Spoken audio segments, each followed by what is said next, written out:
Bonjour tout le monde. Comment se fournir en graines et plants produits de façon écologique en France, que ce soit pour un projet de jardin ou un projet agricole? Grande question que j'ai eu l'occasion de creuser au fur et à mesure des années, alors en découvrant le milieu permaculturel, puis aussi en cherchant des producteurs qui pourraient fournir des porteurs de projets que je conseillais pour des projets de jardin ou des projets de ferme. Et je voulais donc prendre le temps ici d'aborder voilà, des recommandations, disons, dans ce secteur-là. Alors, dans le descriptif de la vidéo, je vous ai mis un lien vers une page de mon site internet où on peut gratuitement télécharger un document PDF qui liste plusieurs dizaines de producteurs et de plateformes de vente. Pour vous l'afficher et vous le présenter en quelques mots, on a toute une rubrique sur les labels que je vais un peu plus développer là dans la vidéo. Ensuite, tout un ensemble de plateformes de vente en ligne. On a un bon nombre. Donc, c'est des plateformes qui mutualisent l'offre de dizaines, voire de centaines de producteurs différents. Certaines proposent exclusivement une offre labellisée bio, c'est celle qui est avec la petite parenthèse AB. Et puis, après, je vous ai mis un ensemble de références de pépiniéristes locaux, classés par numéro de département, voyez, avec le nom, une petite précision de ce que fait la pépinière, l'adresse postale et le site internet. Voilà, donc le document est retrouvé dans le lien sous la vidéo.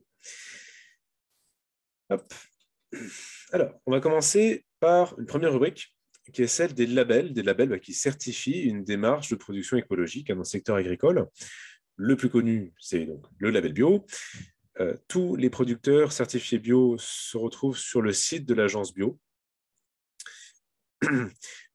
Et donc, on va pouvoir, sur le moteur de recherche de l'annuaire, pouvoir chercher une localité et le type de producteur qui nous intéresse, avec, en l'occurrence, des mots-clés tels que plan ou semence. Et effectivement, on va arriver ici sur une cartographie avec les références de producteurs. À ce jour, on a un peu plus de 1500 producteurs qui produisent du plan et ou des graines qui sont certifiés bio. À noter quand même que l'immense majorité dans ces 1500, les plants et les graines, ça n'est qu'une fraction de leur production. Peu sont spécialisés exclusivement sur la production de plants et de graines. Mais tout de même, voilà, donc on en trouve à peu près partout sur le territoire. Et c'est un annuaire qui est donc extrêmement complet. À noter aussi que vous avez une autre base de données pour trouver, pour une variété donnée qui vous intéresse, pour pouvoir trouver de la semence qui est certifiée agriculture biologique. C'est donc sur le site SB Semences Biologiques. Je vous l'affiche. On va chercher, mettons, alors, c'est un peu plus bas, donc au niveau de recherche rapide.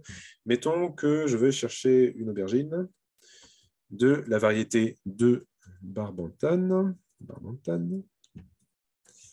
Hop, rechercher. Et je vois donc une variété disponible en bio. OK, clac. Et voilà, là, ça va me montrer tous les producteurs qui sont présents en France et qui produisent cette variété-là avec la certification bio. Et en cliquant donc, sur un producteur, on va avoir ses coordonnées et donc derrière, ça va permettre de pouvoir trouver la semence. C'est vraiment une base de données très utile, je trouve, à connaître. Donc sur le site semence-biologique.org. Autre label, c'est le label végétal local, donc, qui certifie une démarche de préservation, de diffusion des variétés locales, végétales, d'où le terme de végétal local. Et on trouve ici plusieurs centaines de producteurs en France. Alors voilà, tous répertoriés aussi sur le site internet du label. Autre label, le label Nature et Progrès. Et donc, sur son internet, dans la rubrique annuaire des pros, on peut chercher plus spécifiquement la rubrique semences et plants. Et à ce jour, on a 27 producteurs qui sont labellisés. Nature et Progrès ayant été fondé par les pionniers de la bio en France à partir des années 60, et avec un cahier des charges encore plus exigeant, à la fois au niveau environnemental, mais aussi social, que le cahier des charges AB. Autre cahier des charges plus exigeant que le cahier des charges AB, le label Biocohérence,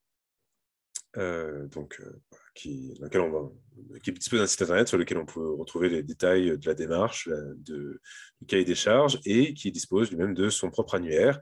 Alors, pour ce qui nous intéresse ici, ça serait dans la rubrique producteur et au niveau de la rubrique également semences, plants et fleurs. Voilà. Et là, on va pouvoir trouver donc tous les producteurs certifiés par le label Bio-Cohérence. Autre label, autre certification, label Plante Bleue, qui lui est spécifique donc à la certification dans le secteur horticole, donc qui bien sûr dispose après de son propre site internet et de son propre annuaire. Enfin, haute certification qui, il faut quand même tout de même le dire, est nettement moins exigeante que le label précédent, mais bon, je la mentionne, enfin, voilà, et à connaître tout de même, hein. La labellisation haute valeur environnementale, HVE, mise en place début des années 2010 par le ministère de l'Agriculture. Sur le site du ministère, on peut trouver l'ensemble des exploitations labellisées. Et pour tout ce qui va être plants et graines, c'est celles qui sont dans la rubrique horticulture. Et enfin, dernier label, le label Déméter, qui lui certifie les fermes qui sont dans le cadre de l'agriculture biodynamique. Donc, voilà. Si c'est l'approche qui vous intéresse, vous avez également un site internet avec, encore une fois, l'annuaire des pros disponible. Alors, pour s'approvisionner, vous avez aussi des institutions publiques qui peuvent être utiles. Tout d'abord, une base de données qui s'appelle CIREGAL, pour Système d'information sur les ressources génétiques et végétales, alors, qui regroupe les ressources variétales de laboratoires de l'INRA et puis aussi d'autres réseaux qui y sont liés. Et on peut accéder donc à l'information sur les variétés disponibles dans le cadre de ce réseau-là et même commander gratuitement des échantillons de graines dans ces variétés-là. Je bascule pour vous montrer le site internet. Voilà. Alors, on ne va pas trouver des choses sur toutes les espèces, mais voilà, il y a tout de même toutes les choses qu'on va trouver ici sur cette page. Mettons que ce qui nous intéresse, ce soit la tomate. Allez, donc on va aller ici. Pour donc connaître en savoir plus finalement sur cette partie-là, d'une part, vous avez accession gérée, voilà, ce qu'on appelle les 55 accessions. Bon, c'est une façon assez savante de parler des différentes variétés donc disponibles dans le cadre du réseau. Mettons que je veuille avoir d'informations sur la variété ballon rouge, je clique dessus, je sais où est-ce qu'on a un membre du réseau qui dispose de la variété, et puis j'ai un descriptif très détaillé de la variété en question. Bon. Après, pour pouvoir faire une demande, afin de pouvoir avoir donc des échantillons, bien, il faut aller sur le site. Je vous affiche maintenant. Alors, on peut, par défaut, c'est un affichage en anglais, mais on peut basculer sur le site en version française. Voilà, tout est développé là-dedans. Et pour donc accéder au stock, il faut aller cliquer sur « Utiliser nos ressources ». Voilà. Voilà, donc là, il précise la démarche qui est associée. Donc, c'est bien gratuit, hein, comme c'est précisé ici, sachant que, par contre, si vous faites une demande de plus de 10 variétés par an, vous aurez un petit tarif sur les frais de préparation d'expédition de 15 € par accession. Et donc, pour faire demande, il faut cliquer sur « Formulaire de demande ».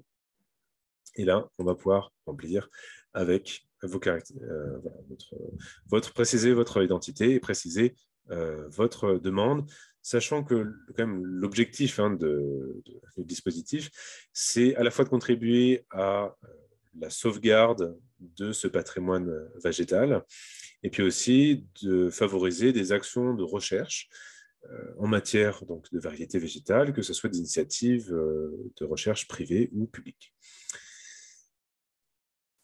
Autre institution publique, c'est le Conservatoire végétal régional d'Aquitaine, qui, entre autres actions, développe tout un côté pépinière avec des variétés traditionnelles donc, à retrouver sur son site internet. Alors, ensuite, vous avez, pour vous fournir en graines et en plants, vous avez tout un ensemble de plateformes, se sont démultipliées ces dernières années, qui vont agréger, mutualiser rendent disponible l'offre de plusieurs dizaines, voire centaines de producteurs. Bon, la liste complète se trouve sur le document PDF en accès sous la vidéo. Mais voilà, pour redonner quelques noms, si vous avez AgroSemences, par exemple, vraiment intéressant c'est plus adapté, je pense, sur des projets agricoles, puisqu'on est quand même sur des volumes de graines qui sont assez importants.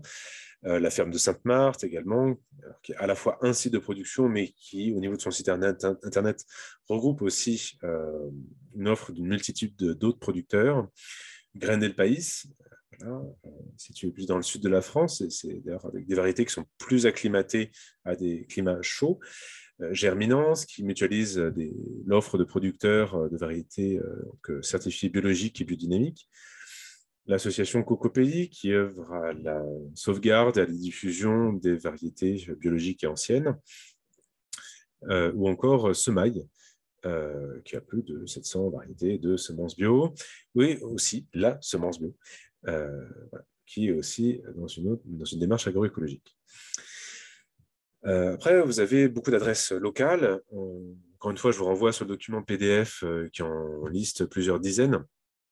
Mais voilà, pour donner comme ça quelques adresses, vous avez tout un ensemble d'adresses déjà qui sont, disons, très axées sur la notion de jardin-forêt, qui ont donc développé surtout une gamme très diversifiée de végétaux comestibles.